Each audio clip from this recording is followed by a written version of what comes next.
High Commander Zeth Kalar floated in the observation chamber of the Hegemony Dreadnought Eternal Dominion, watching the third planet of the Sol system rotate peacefully below. Earth appeared deceptively serene: blue oceans, white clouds, green continents unmarked by the scars of galactic warfare. The humans had been under observation for 2 centuries, catalogued as a primitive species, barely capable of interplanetary travel. Today, that assessment would prove catastrophically wrong. Commander reported Scanner Prime Veildos, his crystalline carapace shimmering with anxiety. The human vessels are maintaining their positions around their homeworld. 43 ships total, mostly converted cargo haulers and mining platforms. Zeth Kalar's mandibles clicked in what passed for amusement among his species. The Hegemony fleet numbered over 3,000 vessels, each one a masterpiece of military engineering honed by 10 millennia of galactic conquest. This would be the shortest campaign in their recorded history.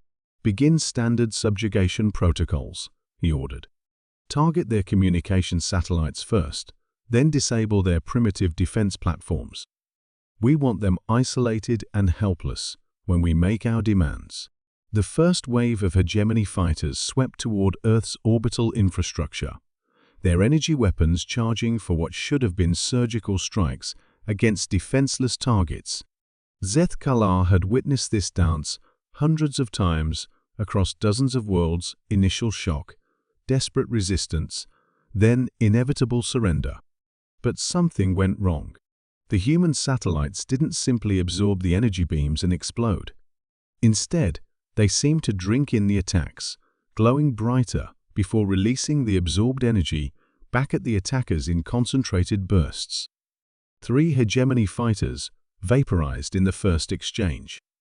Impossible, Veildos whispered, his scanning instruments recalibrating frantically. Their defensive systems are using our own weapons against us. The energy absorption coefficient is beyond theoretical maximums. Zeth Kalar felt the first stirring of unease. Deploy the second wave. Target their ground installations. The larger Hegemony cruisers moved into bombardment position, their massive cannons preparing to reduce Earth's major cities to glass. But as they powered up their weapons, something unprecedented happened. The space around Earth began to distort. Commander! Veildos's voice cracked with panic. Massive gravitational anomalies detected throughout the system. The humans, they're manipulating space-time itself. Through the observation ports, Zeth Kalar watched in growing horror as the fabric of reality bent around Earth. The human ships, previously scattered and apparently helpless, began moving in perfect coordination. Not through conventional propulsion, but by riding waves in space-time that they somehow controlled. How? Zeth Kalar demanded. Our intelligence reports showed them using chemical rockets as recently as 50 years ago. Sir, communications Prime Drorka interrupted. We're receiving a transmission from the human fleet. It's in perfect Hegemony standard. The main display flickered to life, revealing a human female in what appeared to be a simple military uniform. She looked unremarkable by galactic standards: small, fragile, lacking the natural armor or energy projections that mark truly dangerous species. But her eyes held something that made Zeth Kalar's combat-hardened nerves recoil. Greetings, Hegemony forces, the human said calmly. I am Admiral Sarah Chen of the Terran Defense Fleet. We've been expecting you. Expecting us? Zeth Kalar found his voice. Your species barely achieved spaceflight. You cannot possibly. 237 years ago, your scout ships first entered our system, Admiral Chen interrupted. We detected them immediately, of course. Did you really think a species capable of surviving on a Class M death world would be so primitive?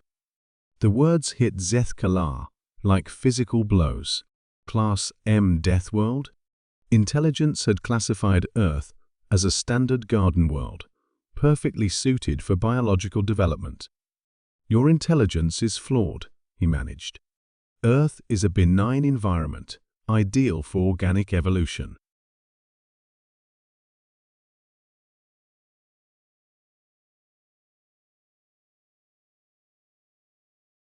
Admiral Chen's expression didn't change, but something shifted behind her eyes, something predatory.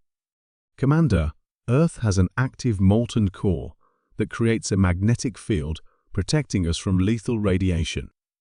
Our atmosphere is 21% oxygen, so reactive that a single spark can cause explosive combustion.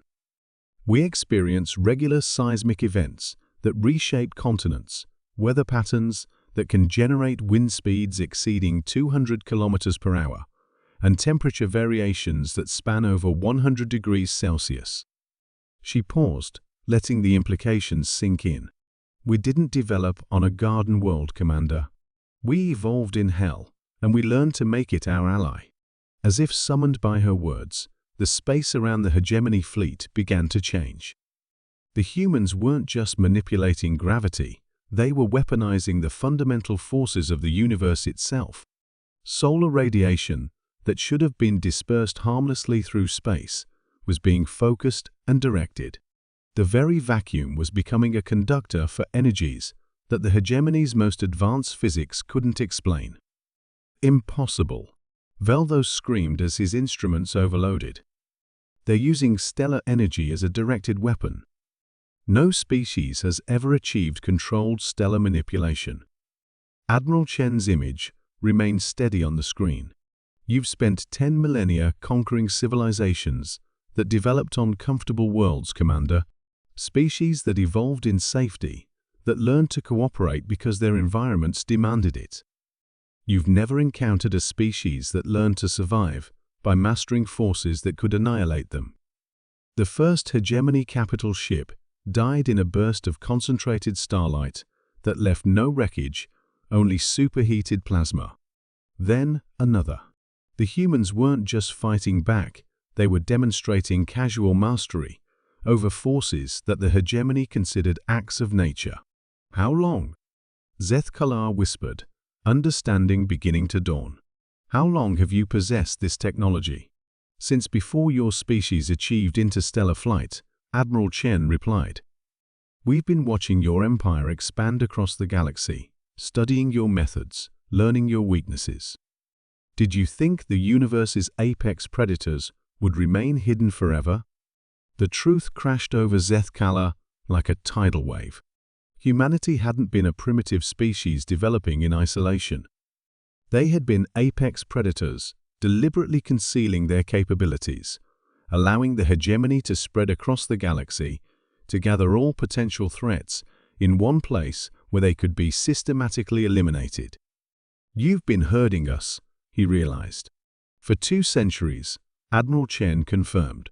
Every expansion of your empire brought more potential rivals under your banner. Every conquest made our eventual task simpler.